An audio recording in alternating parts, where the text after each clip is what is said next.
Bilirsiniz, hər yerin, hətta ən adi görünən bir evin belə danışacaq bir hekayəsi olur. Gündəlik həyatımızı yaşadığınız o divarların arxasında əslində nələr gizlənir heç düşünmüsünüz?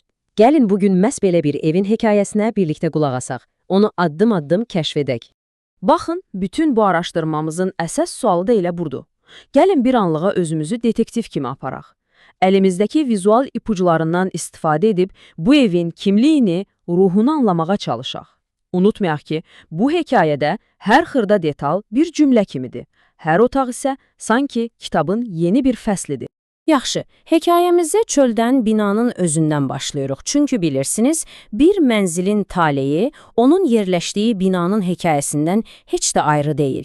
İlk ipucumuz elə binanın fasadıdır. Bu divarlar bizə nələr pıçıldayır?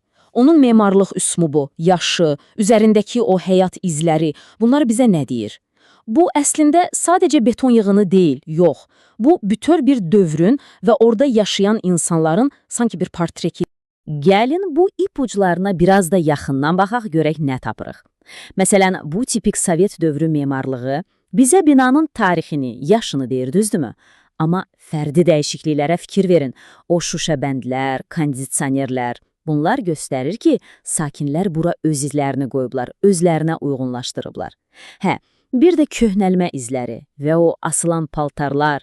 Bax, bunlar bu divarlar arasında həyatın hələ də qaynayıb daşdığının ən canlı sübutudur. Yaxşı, çöldən içəri keçməyin vaxtıdır. Gəlin evin, necə deyərlər, dünyaya göstərilən üzünə, qonaq otağına daxil olaq. Bura adətən sakinlərin öz hekayələrini ən qürurlu şəkildə təqdim etdikləri yerdir. Və budur. İlk təəssürat necədir?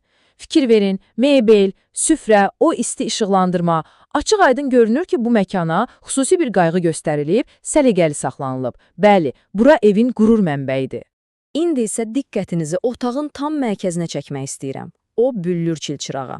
Bu sadəcə bir lampa deyil əsla.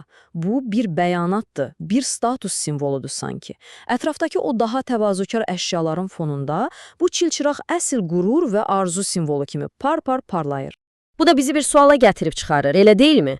Belə təvazökar bir məkanda bu cür lüks bir əşyanın olması bizə sahibləri haqqında nə deyir?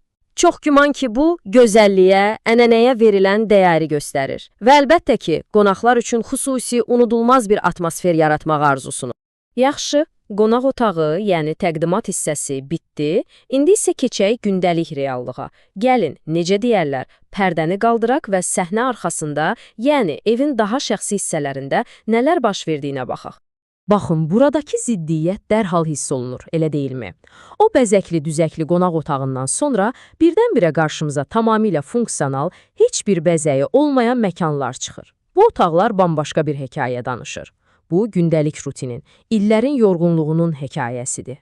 Gəlin dəlillərə bir-bir baxaq. Məsələn, o köhnəlmiş mətbəx şkafları, açıqda qalmış su qızdırıcısı və borular, divarlardan qopan boya, bütün bunlar bir şeyi çox aydın göstərir. Bu otaqlarda əsas məsələ funksionallıqdır, zərurətdir, estetika deyil.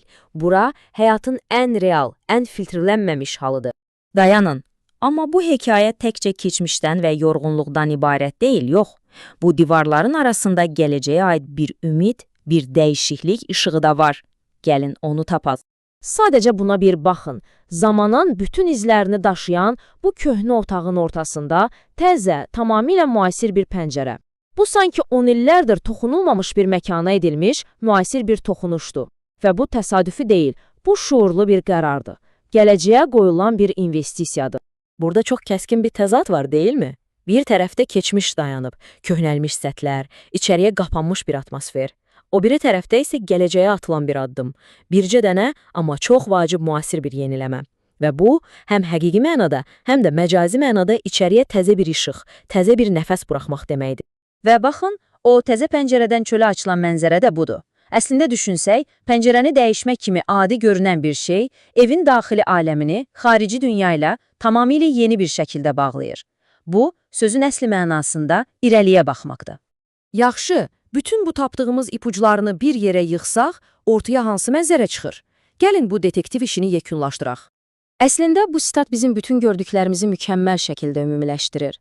Bu mənzil həqiqətən də bir kollaj kimidir.